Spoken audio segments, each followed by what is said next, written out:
The clock strikes midnight, and a cursed email sears my screen, ripping my world to shreds.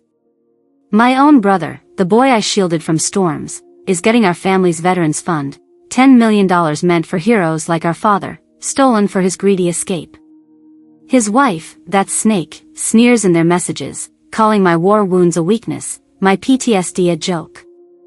They're plotting to sell our sacred home, the one Dad built with his blood and tears, and flee with their filthy fortune, spitting on every sacrifice I made in Afghanistan. My heart screams, torn by their venomous betrayal. I'm choking on rage, my scars burning with every word they mocked. They think I'm shattered, too broken to fight. They're wrong. I'm Lillian Hammond.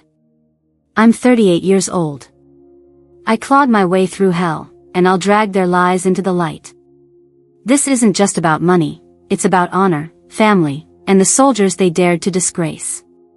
Stay with me, because their downfall will be a reckoning you won't forget. My hands tremble as I slam the laptop shut, the email's venom still scorching my mind. $10 million, stolen from our family's Hammond Legacy Fund, money my father, a Vietnam vet, poured his soul into for soldiers like him. I'm standing in the dim glow of my Savannah office, the weight of betrayal crushing my chest. I'm Lillian Hammond, a 38-year-old veteran, scarred from Afghanistan, haunted by PTSD, but I've never felt pain like this.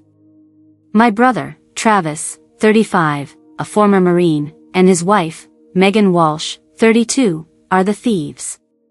They're draining the fund we built to honor Dad, money meant for therapy, homes, and hope for veterans.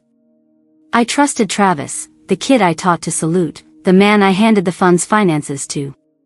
And Megan, the sharp accountant I hired, always so eager, so family first, or so I thought.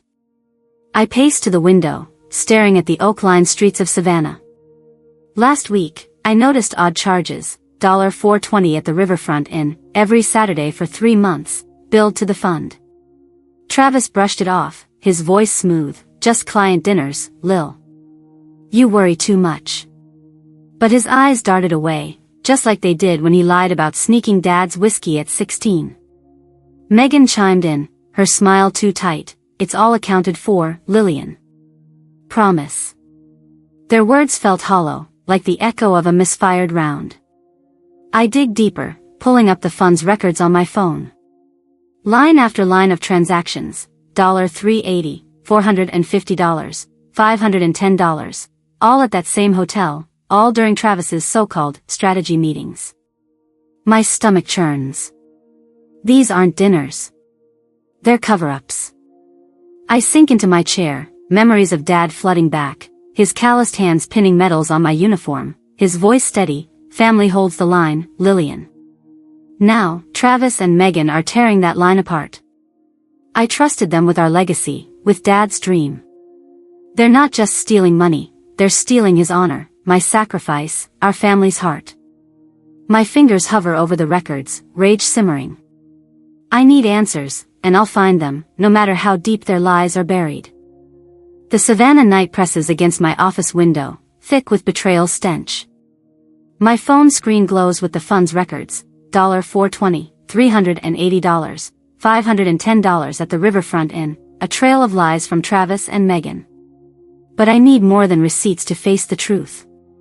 I grab the fund's shared iPad, the one we use for board meetings, and log into Travis's email, my heart pounding like artillery fire. What I find shatters me. A chain of messages between Travis and Megan, timestamped just hours ago, lays bare a plan so vile it feels like a bayonet to my gut. They're not just stealing $10 million from the Hammond Legacy Fund. They're plotting to sell our family's ancestral home, the 200-year-old oak-shaded house on Abercorn Street where Dad raised us, where he carved our initials into the porch railing. The house that holds his memory, our roots, every promise we made to honor his sacrifice. One email from Travis cuts deepest. Lillian's too fragile, he writes. Her PTSD keeps her distracted. We'll liquidate the house, move the money to MW Holdings, and be gone before she blinks. Megan's reply is colder, she's a wreck, Travis. Let her cry over Dad's medals while we live free in Dubai. My vision blurs with tears, their words slicing through scars I've carried since Afghanistan. I see myself at 10, shielding Travis from a Georgia thunderstorm, promising I'd always protect him. I see Dad, his voice steady, teaching us, family is your foxhole, your last stand. Now, Travis, my brother, my Marine, mocks my pain, my service, my broken nights haunted by war's ghosts. Megan, who I welcomed like a sister, spits on my struggle. They think I'm weak, a casualty too damaged to fight. I stumble to the safe in the corner, where Dad's silver star and purple heart rest in a velvet case. My fingers trace the cold metal, his courage a lifeline. I remember the day Travis enlisted, how I saluted him, proud of his fire. I trusted him with the fund, gave Megan the keys to our books, believing family was sacred. Now, their betrayal isn't just financial, it's personal, a desecration of Dad's dream, of every veteran we swore to serve. My tears fall, hot and silent, onto the metals. How could you, Travis? I whisper, my voice cracking. How could you sell Dad's soul? The iPad pings with a new email. It's Megan, forwarding a realtor's contract to Travis for the house, $1.2 million, marked urgent. Get this signed tonight, she writes. We fly out after the Veterans United deal.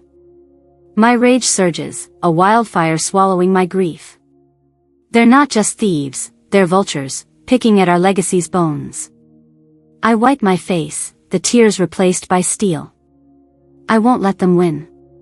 I need someone who sees through their lies, someone with as much to lose. My mind flashes to Sarah Walsh, Megan's younger sister, a 28-year-old financial lawyer I met at a fund gala last year. Sarah was sharp, principled, but distant from Megan after a falling out over ethics. I pull up her LinkedIn on my phone, her profile glowing with credentials, Georgetown Law, experience auditing fraud. If anyone can help me unravel this, it's her. Sarah, I mutter, typing a message, I need your help. Your sister's destroying my family. My finger hovers over send, the weight of this choice heavy. This isn't just about money anymore. It's about reclaiming honor, about proving I'm not the broken soldier they think I am. I hit send, my resolve hardening like a rifle's barrel. Travis and Megan will pay, and I'll make sure every step they take leads to their ruin.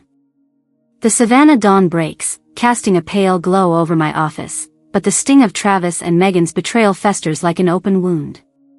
Their emails, mocking my PTSD, plotting to sell our ancestral home on Abercorn Street, and stealing $10 million from the Hammond Legacy Fund, burn in my mind. I'm Lillian Hammond, a 38-year-old veteran, forged in Afghanistan's fire, and I won't let my brother and his wife desecrate Dad's dream. My message to Sarah Walsh, Megan's estranged sister, was sent hours ago, and now I wait, my coffee cold, my nerves taut as a tripwire. Sarah's my only shot, an outsider with the skills to unravel their scheme and the motive to confront her sister's deceit. At 7:15 a.m., my phone buzzes. It's Sarah, her voice crisp but wary. Lillian, I got your message. What's Megan done? I take a breath, steadying my rage. She and Travis are looting the fund, $10 million, Sarah. They're selling our family home, planning to flee to Dubai. I need your help to stop them.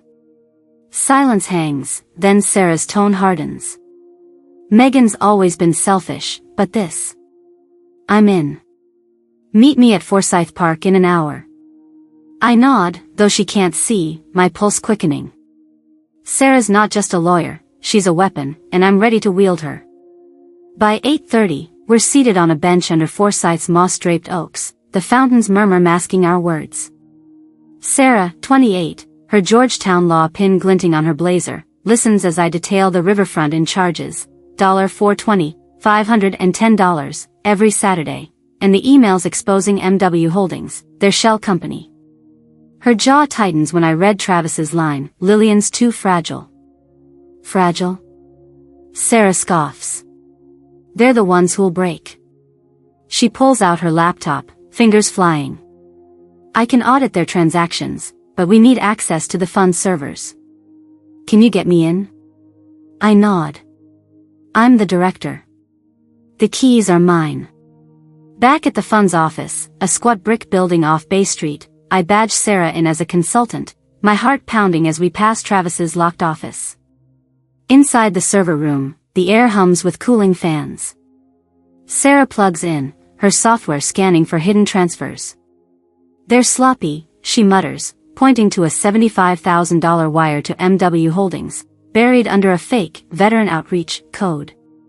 "There's more, $120,000, $90,000, all small enough to dodge board review." My fists clench. That's money for PTSD therapy, for wheelchairs, for lives we swore to rebuild. I lean closer, spotting a folder labeled Abercorn Closing. It's the house sale contract, $1.2 million, set to finalize in 3 days. "They're moving fast," I whisper, my voice raw. Sarah suggests cameras. "We need proof of their meetings," she says. "Riverfront Inn's too public, but here?" I hesitate, then agree, my military instincts kicking in.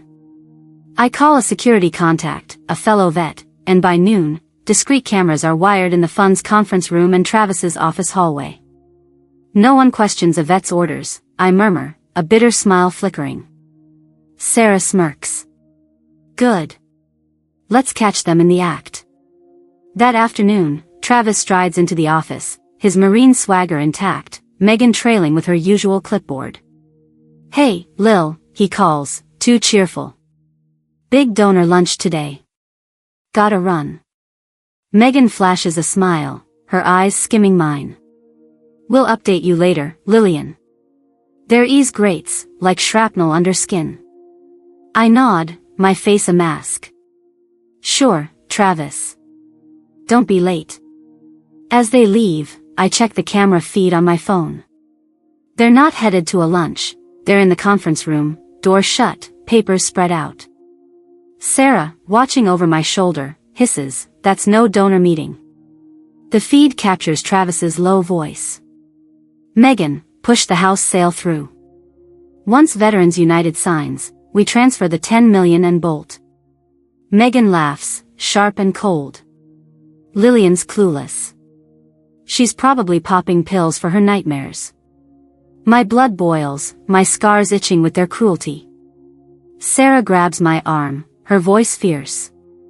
"We've got them, Lillian. Stay sharp." I nod, my resolve a blade honed by their lies.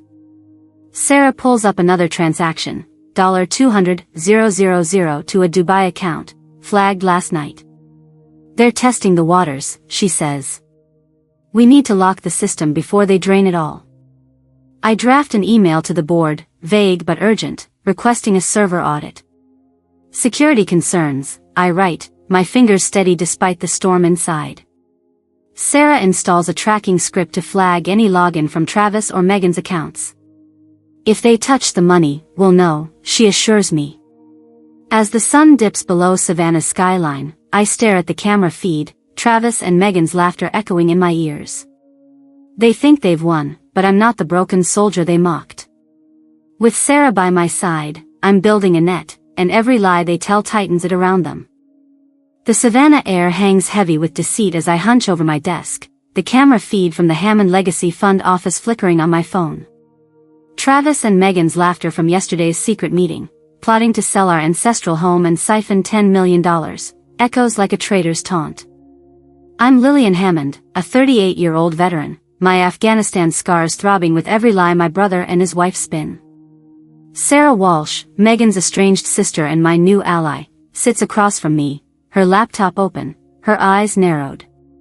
Our hidden cameras and tracking scripts have caught Travis and Megan's every move, but we need the full scope of their plan. The fund, Dad's sacred trust for veterans, is at stake, and I'll burn through every ounce of strength to save it.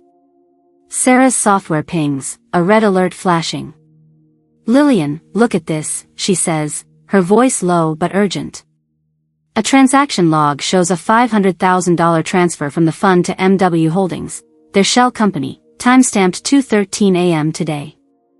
It's flagged as consulting fees for Veterans United, she explains, but Veterans United hasn't signed off on anything. My heart races, the betrayal sinking deeper.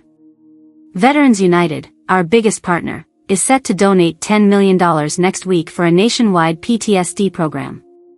They're staging it, I whisper, my voice trembling with rage.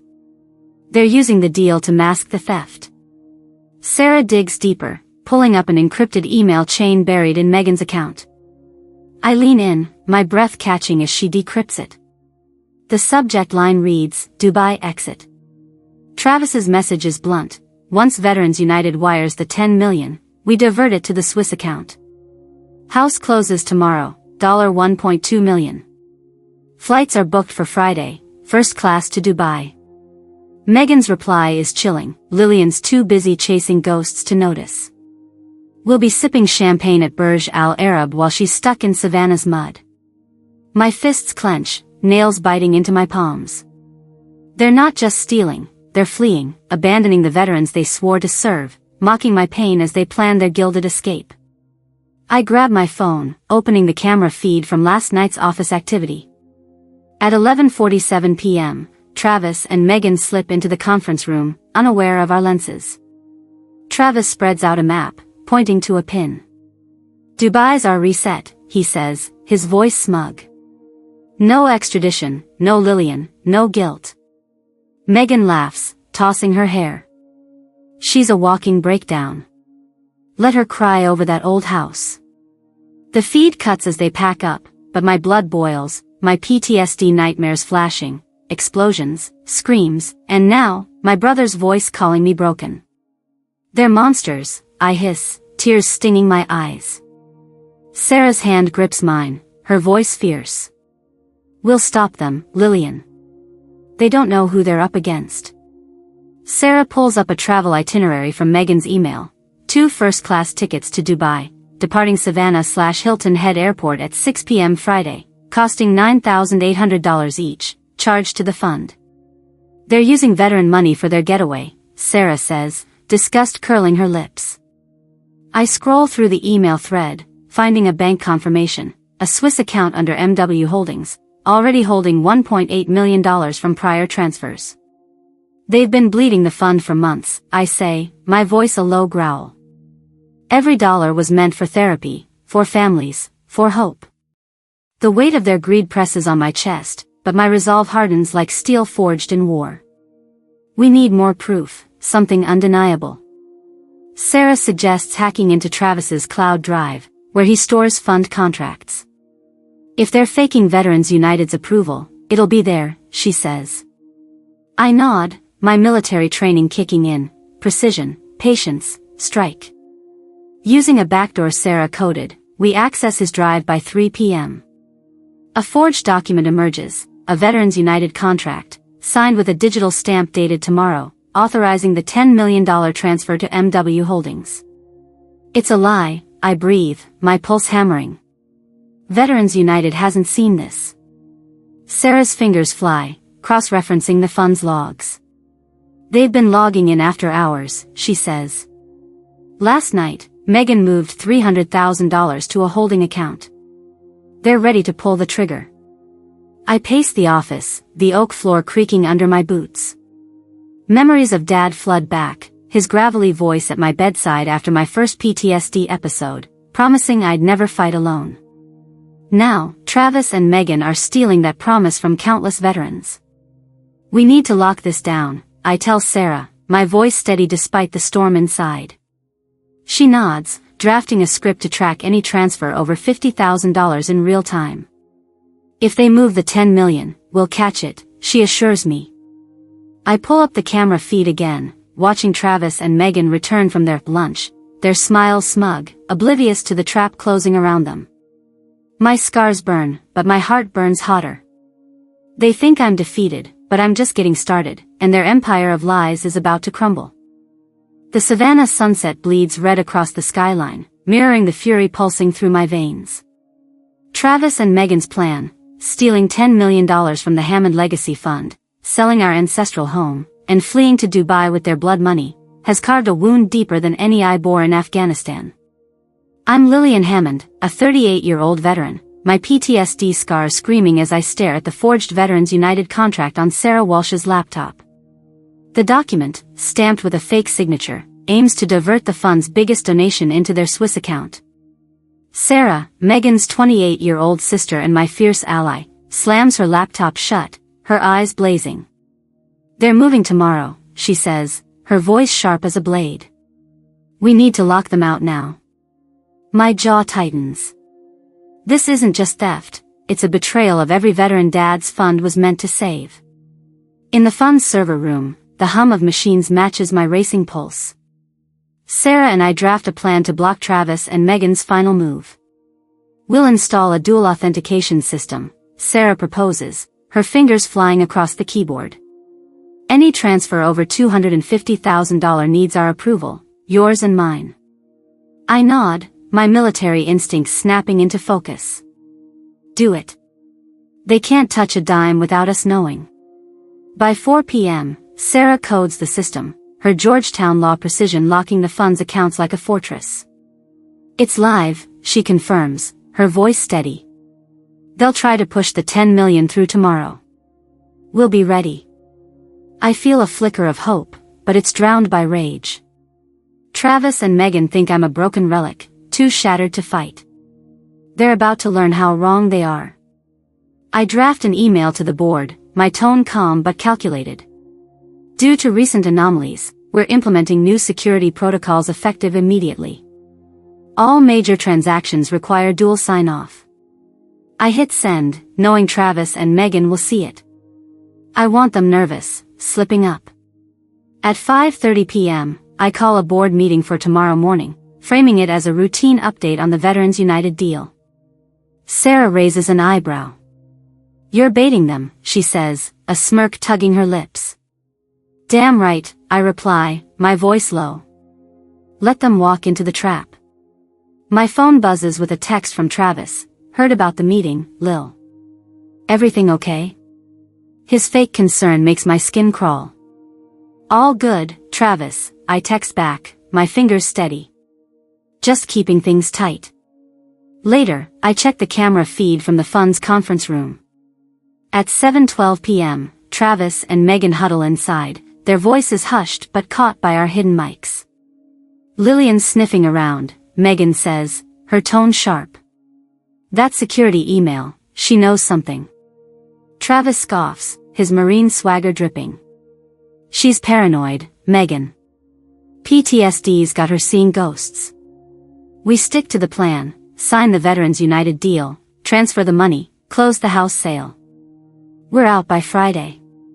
Megan hesitates, her fingers tapping the table. What if she checks the accounts?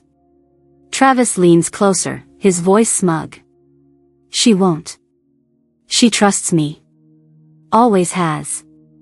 My blood boils, my hand gripping the phone so tight it shakes. They're betting on my loyalty to blind me, but I'm no longer the sister who shielded Travis from storms.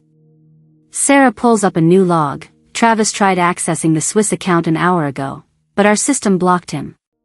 He's getting desperate, she says, her eyes glinting. I nod, my mind racing. We need one more piece, I say. Something to nail them in front of the board. Sarah hacks into Megan's personal email, finding a draft to a Dubai realtor, confirming $2.5 million penthouse deposit, funded post-Veterans United transfer. My heart sinks, the scale of their greed staggering. That's money for veterans' surgeries, for kids' scholarships, for lives rebuilt. They're building a palace on our pain, I whisper, my voice cracking. Sarah grips my shoulder. We'll bury them with this, Lillian. Tomorrow, they're done. I pace the office, the Savannah night closing in. Dad's words echo, family is the last stand, but Travis and Megan have burned that ground to ash. My scars ache, but my resolve is iron. Tomorrow's meeting will be their reckoning. I look at Sarah, her face set with the same fire I feel. We end this, I say, my voice a vow. She nods. For your dad. For the veterans. The trap is set, and as the clock ticks toward dawn, I know Travis and Megan are walking straight into it, blind to the storm I'm about to unleash.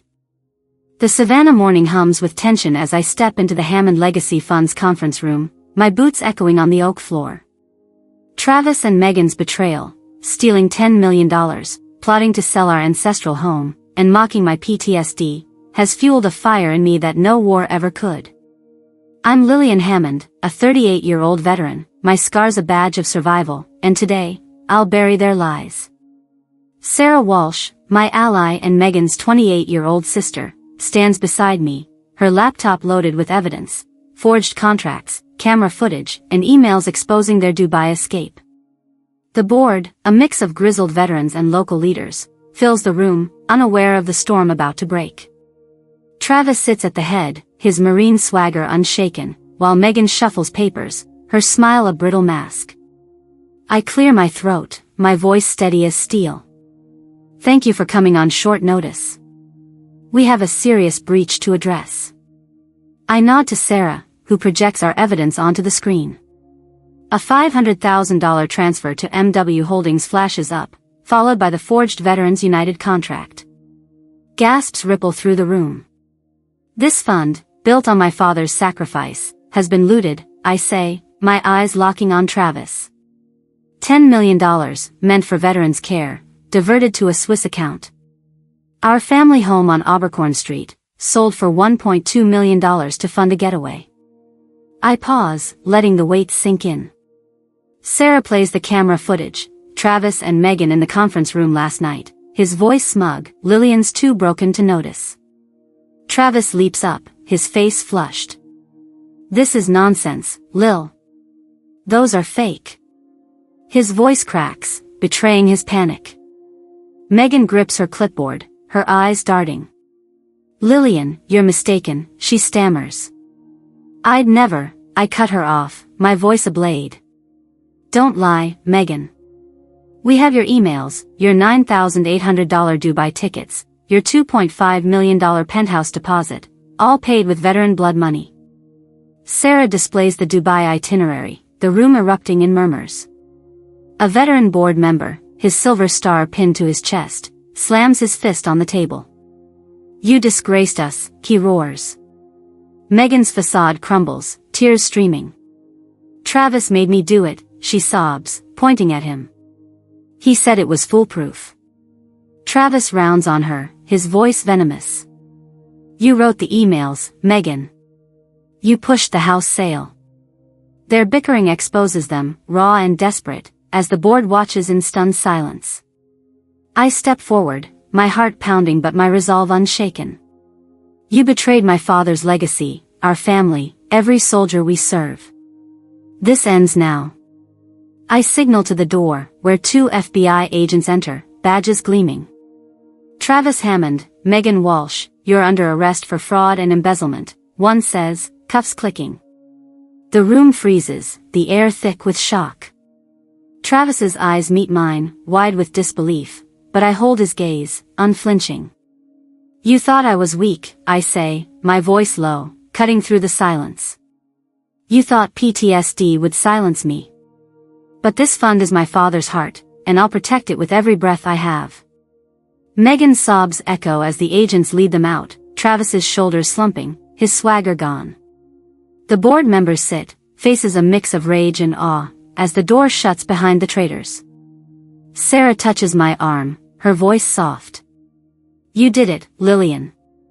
I nod, my scars burning but my spirit soaring.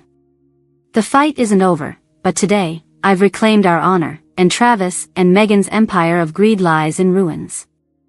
The savannah air feels lighter as I stand outside the Hammond Legacy Fund office, the echo of Travis and Megan's cuffs still ringing in my ears. Their betrayal, stealing $10 million, plotting to sell our ancestral home, and mocking my PTSD, has been crushed, their lies exposed in a blaze of truth. I'm Lillian Hammond, a 38-year-old veteran, my scars now symbols of victory. Travis, my 35-year-old brother, faces 6 years in prison, his Marine pride stripped by a fraud conviction. Megan Walsh, his 32-year-old wife, got 3 years, her accounting license revoked forever. The courtroom was silent as the gavel fell, their faces pale, eyes avoiding mine. They thought they could break me, but I stood tall, defending Dad's dream. Weeks later, I watch workers hoist a new sign above the office, Hammond Honor Fund. The name feels right, a beacon of Dad's legacy reborn. Sarah Walsh, Megan's sister and my unwavering ally, joins me, her smile warm. You saved it, Lillian, she says softly. Not just the fund, the veterans' hope. I nod, my throat tight. We secured a $20 million contract with a national veterans group, funding therapy and housing for thousands. I've moved to a small cottage near Tybee Island, its salty breeze washing away years of pain. A veteran stops me, his voice gruff. You fought for us, Hammond. Like your dad. His words heal wounds Travis and Megan tore open. My heart lifts as I walk the beach, the sunset painting the waves gold. The fund is stronger, the house on Abercorn Street safe, and I'm no longer the broken soldier they mocked. I've rebuilt, not for revenge, but for honor, for Dad, for veterans, for me. The Tybee Island waves crash softly, their rhythm a balm to my battle-worn soul. I'm Lillian Hammond, a 38-year-old veteran, standing stronger after shattering Travis and Megan's $10 million betrayal. Their prison sentences, 6 years for my brother, 3 for his wife, mark the end of their greed, but not my story. I once believed family was my shield, that Travis's Marine loyalty would hold fast. His betrayal, mocking my PTSD, taught me a brutal truth: love doesn't guarantee honor. You're unbreakable, Sarah Walsh told me yesterday, her voice steady. I've learned to guard my worth, to fight for what's right, even against blood. Don't let betrayal dim your fire, rise, rebuild, reclaim. What would you do if family betrayed you? Comment below, share your thoughts, and subscribe for more stories of courage. Let's honor the veterans' fight together.